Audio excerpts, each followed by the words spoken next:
Okay, hello everyone.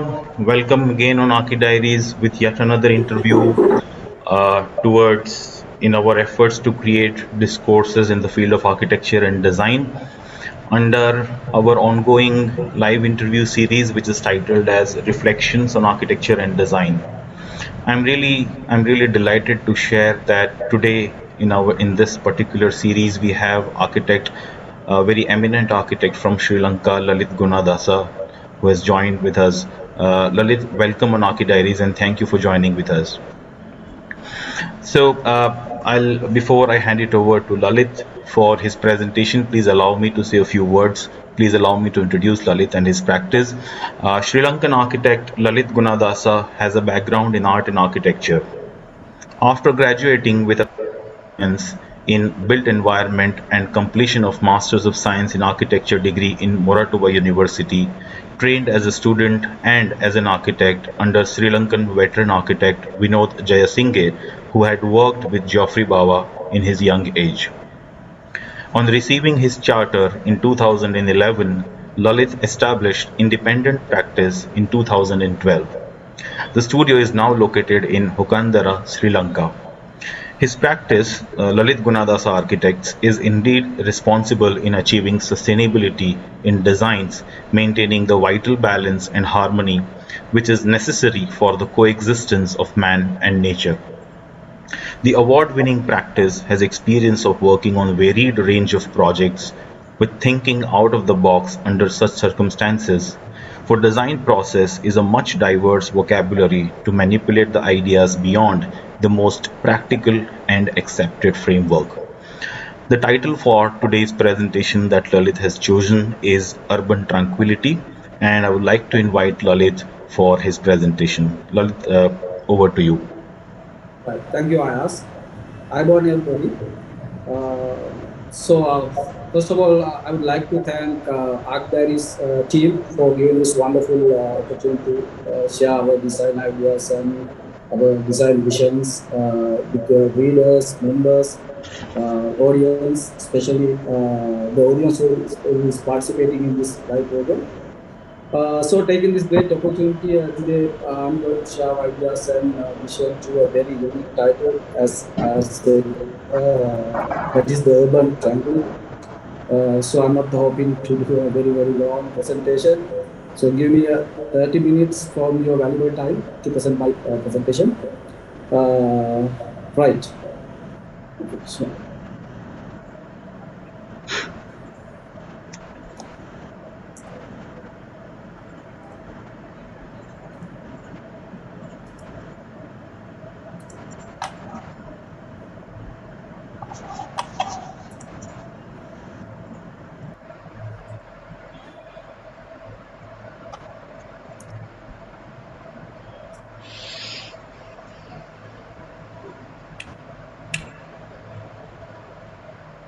Right, okay, I'll start like this, urban tranquility.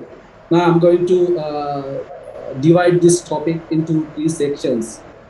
First one is what is the urban tranquility? The second one, why we need the tranquil spaces in the urban context.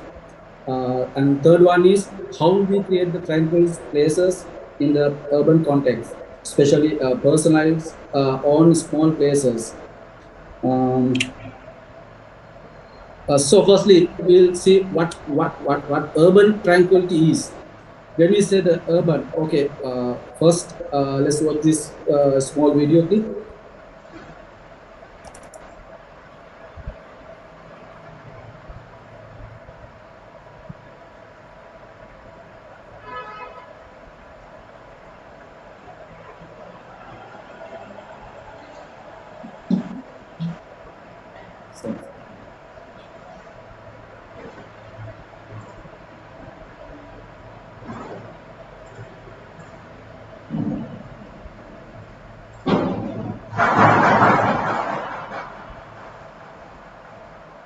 I think there's some small error with our sound.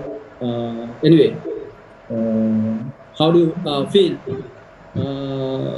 Yes, I know it is very busy, noisy, monotonous, congested. All the people are running everywhere. like a race to fulfill their demands, needs. Next, see what is what the tranquil place is.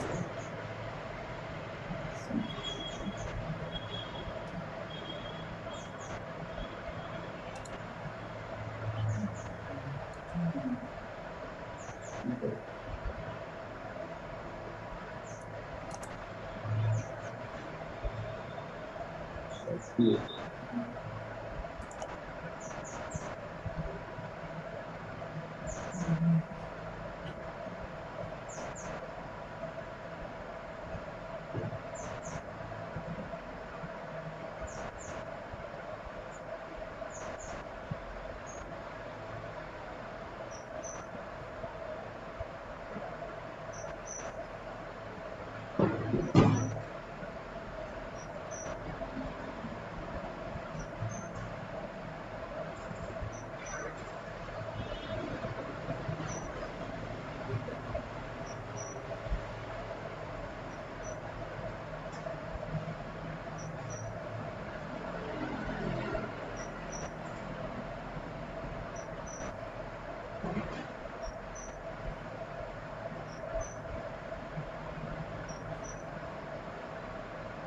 Okay, so a place where I can unwind, calm, repose, but a place where everywhere is full with liveliness.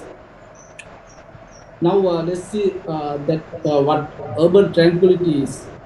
By blending, combining, interconnecting, or interacting between the urban and tranquil, we can create the urban oasis full with tranquil ambience. Now we'll consider about uh, why we need the tranquil places in the urban context. Considering our ancestors' lifestyle and their life pattern, I mean before industrial revolution, their lives, the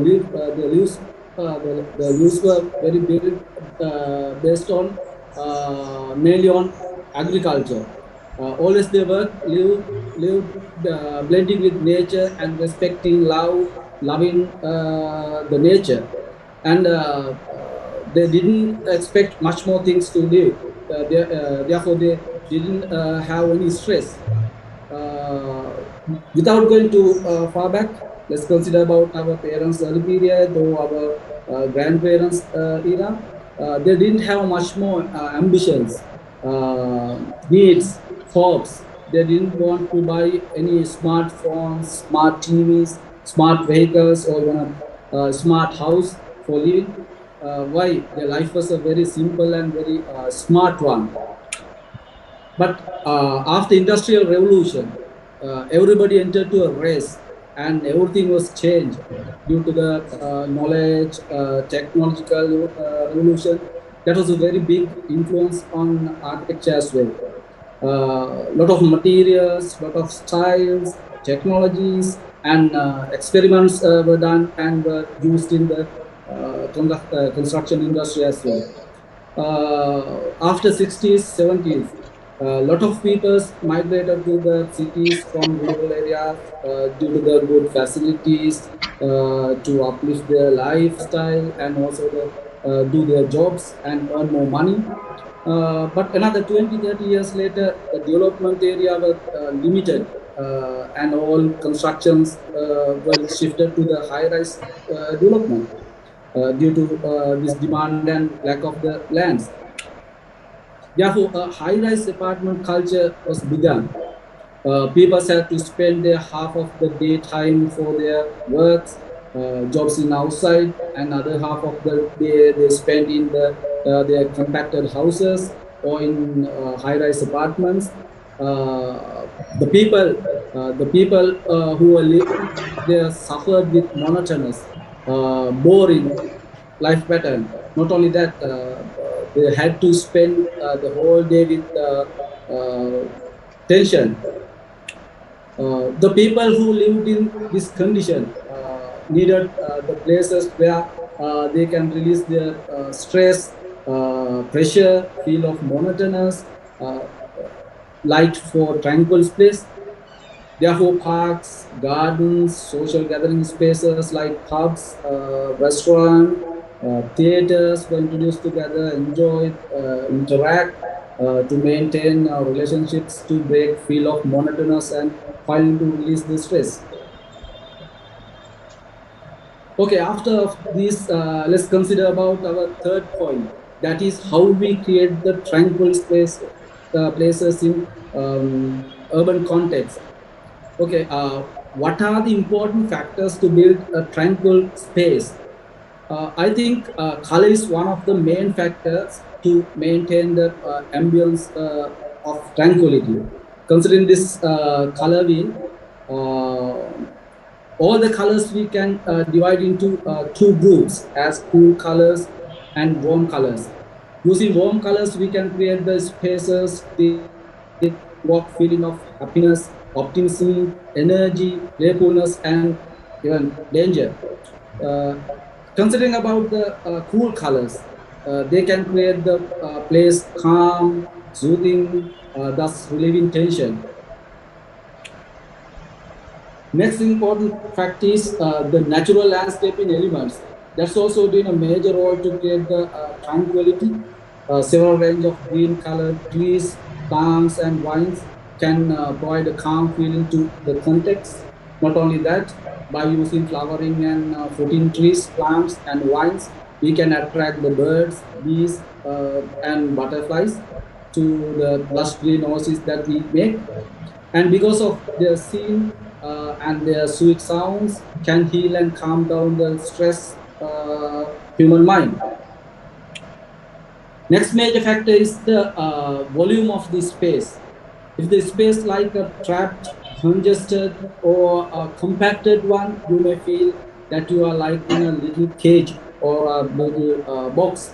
So when we create the tranquil space, definitely I think we have to break the feel of compactness. None of these will work if all these spaces are filled with loneliness. Therefore, interaction and interconnection are very important to maintain the liveliness and tranquility. You know, a lot of suicide incidents will happen in this pandemic lockdown situation globally due to the loneliness, feel of trapped, feel of monotonous.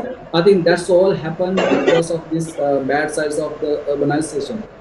So, as we are architects, I think we have a big responsibility to create or design the places to heal people's life physically and mentally. Uh, Okay, now taking two of our residential projects, I'll try to explain that how we could design the personalized own places where I can unwind and tranquil, even in a small plot of urban context by using above mentioned factors. I'll take as the first project Kodikara House at Athulkote, Sri Lanka. Actually, my client was a young couple having a busy lifestyle. They engage in IT field and they wanted me to do a modern house design where I can unwind and enjoy tranquility while maintaining the liveliness. Uh, the site was situated at Athulkote, Sri Jawadanapura, and land extent was 14 feet. Jawadanapura Kotte is our capital city, which is fully congested with residential and administrative buildings. And three sides of the land were congested with full of other residential buildings. Only one side was open out to the marshland. But problem was next to the side there was the road. There was a road attaching and next a small private land strip fully covered with the high boundary walls close to the marshland. Two sides of land were wrapped with the road. Therefore, naturally elevated ground level about 4 feet from out. So naturally elevated ground level about 4 feet from the road level. we decided to fill up to 6 feet to achieve the maximum level of privacy from outside, while retaining a full view of marshland from the garden as an extended green view. Uh, and also, original site was a slope plan with 4 feet from east to west. So ground floor spaces we placed in small different levels while enhancing the visual interconnection of each activity and rhythmic playfulness of spaces. Other thing is due to the use of minimum and restrictive partition walls, and all the spaces planned with responding to the garden and then the marshal. We could break the feel of compactness while taking the fresh air to inside, which is blowing from marshland. Um the linear narrow entrance focusing the open to sky center courtyard. The heart of this house again builds interaction between all spaces horizontally and vertically. So use of the that interconnection and interaction, we try to architecturally enhance connections, relationship of family members, even they were very busy with their work or their own activities when they are at home.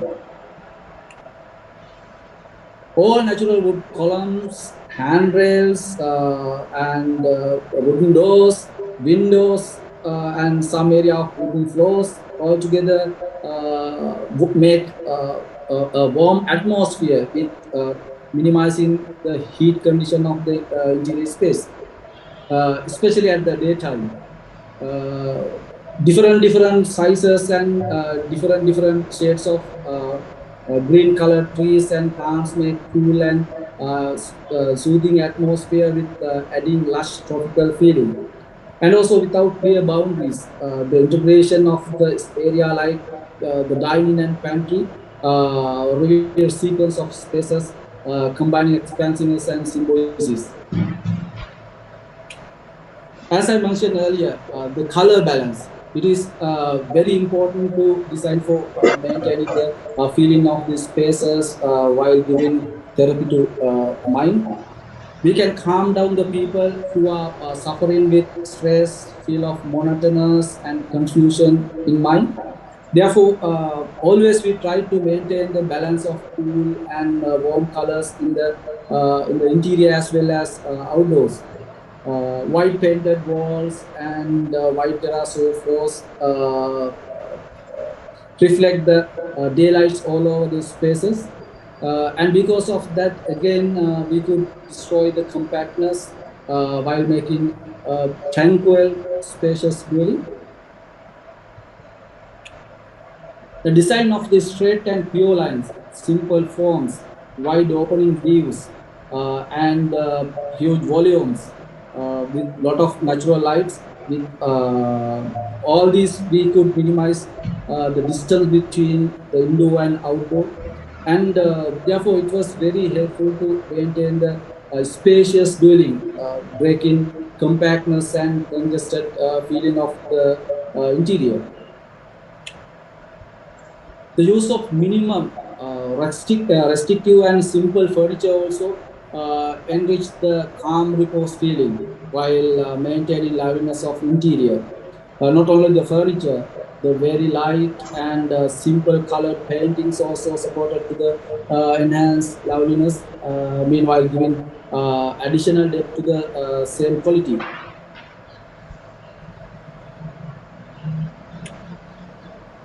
Um, Always we try to use different materials and elements in various colors, in various finishes to add and maintain color balance and for the diversity of the spaces to break the monotonous. Actually, I must say, it is not enough to create only the tranquil spaces. Those spaces should be comfortable because this is a house. Therefore, by using this open to sky courtyard, we maintain that. good air circulation all over the house. Even if we covered with glass roof, covered here. This is the courtyard. So if we covered with a glass roof, so we have kept air vent here, so heat air can go through from here. So therefore, always we try to maintain the balance of cool and warm. Sorry.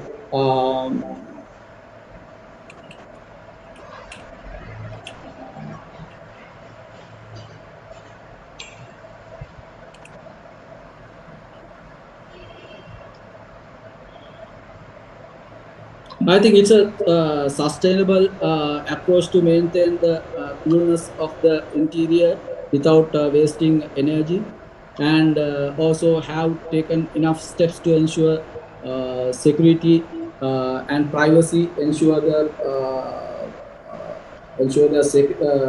privacy and security measures using some details, screens, some technological devices, and green screen without harm to the design concept. Right. Our second project is Vijayanama House at the Navala, Sri Lanka.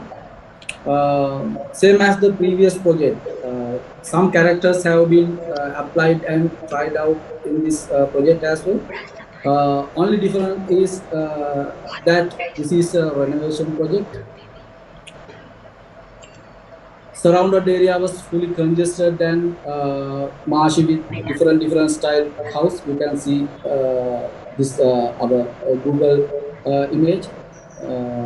You can easily understand what is the contextual situation. That was a dense urban residential, as I mentioned, and site was 13 foot extent. There was nothing, no extended view near to the site like the previous project. Actually, the client of this house is a nature lover. When he had free time in his vacation, he was used to go and do wildlife photography. Even if it is so, he was a very busy top level executive at a big company. Therefore, always he and his family members were suffered with their hustle and bustle lifestyle. So they wanted me to renovate their old house done in 1970s into a very calm, quiet, modern house where I can unwind and tranquility.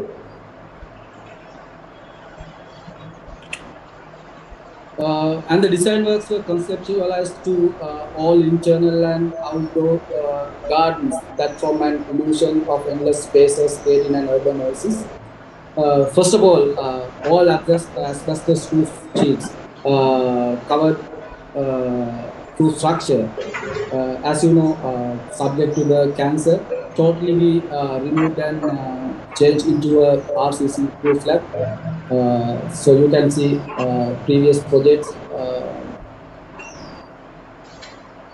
It is covered by the asbestos roof on the slide, and then we change it into RCC roof terrace. And the original house was a very congested one. It was planned with small spaces dividing a lot of walls. So we decided to demolish all the unnecessary walls and replan the spatial arrangements while retaining the footprint and the main structure of the old house. Uh, when we planned the spatial arrangements and when we were detailing the spaces, always we followed the consistency and sequence of the client's unique usage and movements pattern in the residence while maintaining quality of the decency of the spaces. Newly, we introduced a double height voluminous open out living area. It was created by demolishing the original first floor slab area over there. original living and dining area. Because of that, we could maintain this spatial interaction vertically and horizontally to enhance the connection and relationship of family members. Again, without clear boundaries, the integration of the area like master bedroom in the first floor level and the ground floor living area reveal spatial expansions and symbiosis. Simple furniture and color paintings enrich the calm repose quality of the interior, like previous project. We tried to do the color balancing with using different color materials, only without applying the colors. Um, Same as the previous project, large timber and glazed doors and windows have been able to bring natural light ventilation into inner spaces. And additionally, it was helped to maintain the feel of that nature is brought into inner spaces and destroying the compactness. The proposed new open to sky courtyard, sky pond, connecting the living, dining, and the pantry, helps to maintain the good air circulation outside the house while adding extra beauty to the interior. Breaking the typical backyard concept, the rear spaces was developed as a proper garden with use of pergolas over the rear garden. We would maintain the outstanding light shaded quality as well as the privacy and security. The master suite is open out to the private outdoor terrace garden, which is extended to the front garden at the different level. The hanging vines and planted trees covered the windows, act as a green barrier to the master suite. The roof terrace. We have designed this for multi-purpose activities. It is an ideal platform to spend the dusky evening under the mutable sky. It is providing an obstruction-free view to the eyes and mind. The touch and feel of different elements and materials like stones, pebbles, glaze tiles, cement grills, and timber give a therapy to relax the body and mind. Lilies, Cambodia, Rafis, along with Dang tree, Biling, Valivarna, China pera, Chinese guava. Plants have been with existing mango and jackfruit trees to make the front garden just a little lush and tropical to attract the birds to this garden. By composing of above mentioned trees, plants, and vines, we could maintain the good cool atmosphere inside the land, and it could be a good barrier to the maintain privacy of inside the property as well. So I think eventually we hope that we were able to create some urban houses where people could live unwind and tranquility. I think that is all from our side. Thanks, everybody. Thank you, Lalit. It was a wonderful presentation. I request you to stop sharing the screen so that we can have a small discussion. Stop this.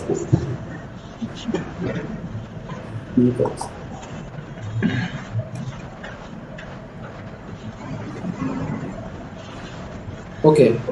Yeah.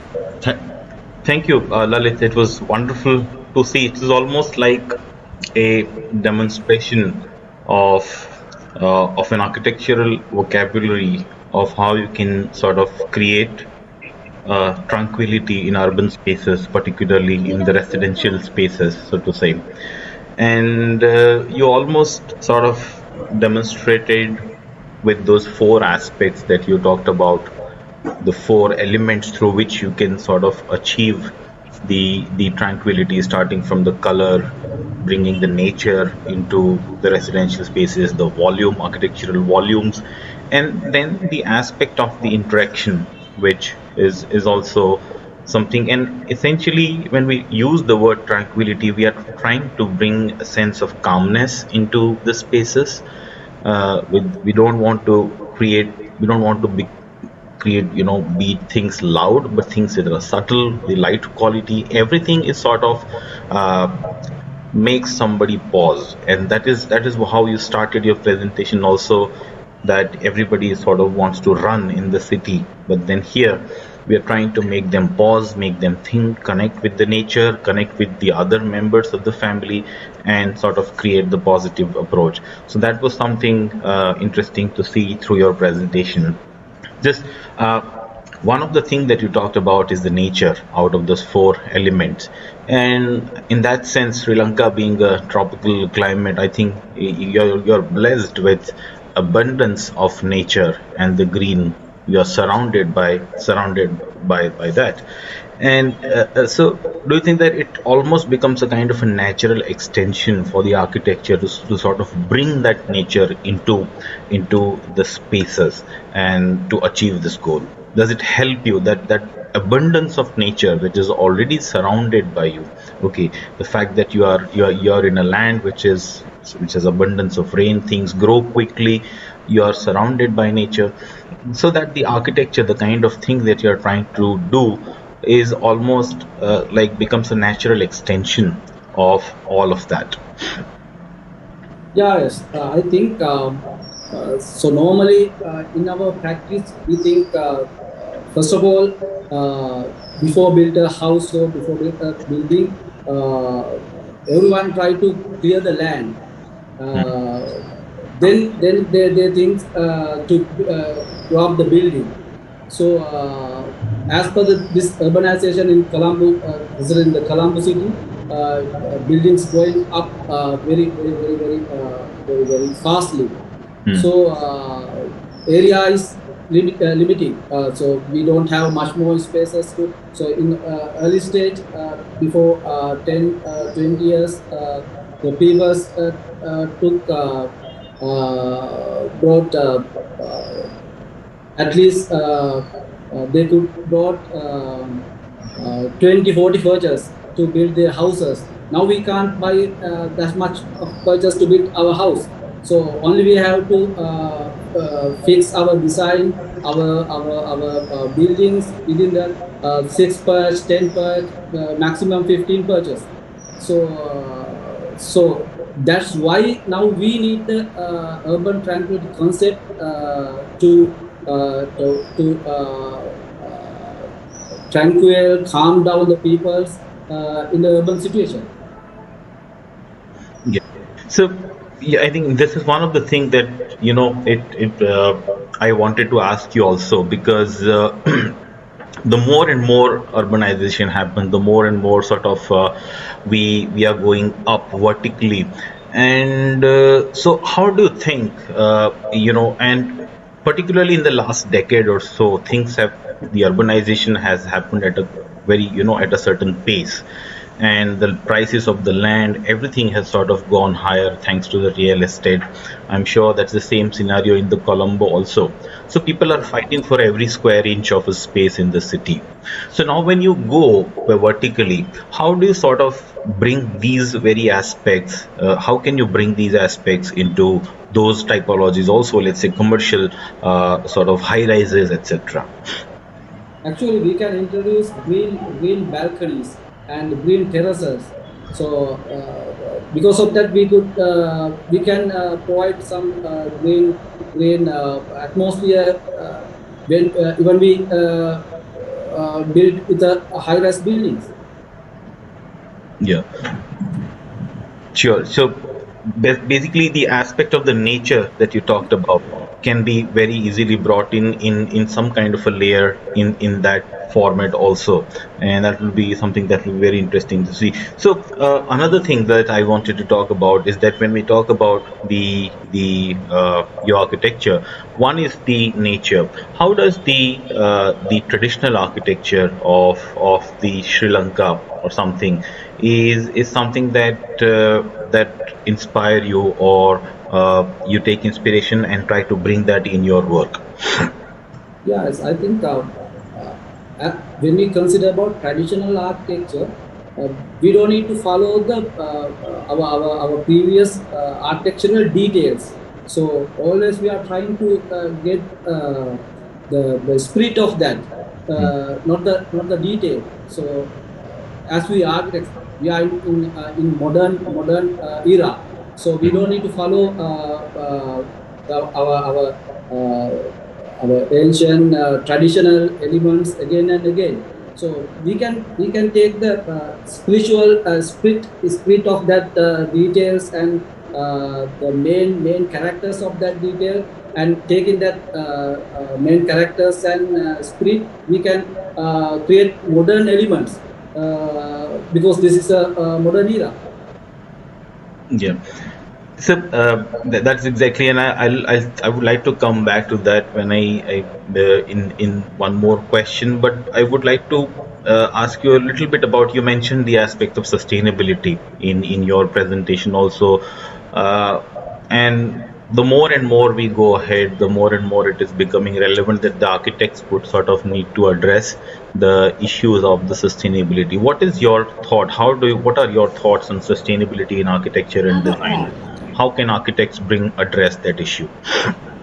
Actually, I think as lot of people uh, considering the materials of the buildings. So a lot of are thinking, a lot of people is thinking when we use natural materials, so uh, uh, it may be very impact to our nature, but we can grow trees, we can plant tree again and again. Mm, But alternatively, if you use some alternative synthetic material like some aluminum, plastic, PVC things, so it will become very big issues to our nature and our world. So as we architects, our approach to the approach to the uh, so considering everywhere. no issues. Go ahead. Go ahead. Take your time. As we architects, I think we should what are why how we approach into sustainable architecture. So we always try to use natural light and ventilation to our buildings, and without wasting additional energy, and easily we can find timber from our surrounding context. So that is why we are using timber in this buildings, and also I think making cool atmosphere. So we no need to use any air condition or any cooling devices to cool interior atmosphere, interior context.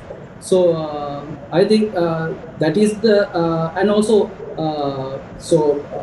in our projects now we are using solar panel electricity. In our new projects, we are using that solar panel electricity to generate the energy. So without using oil or that charcoal burning power source. So that's also the I think refer to do sustainable architecture.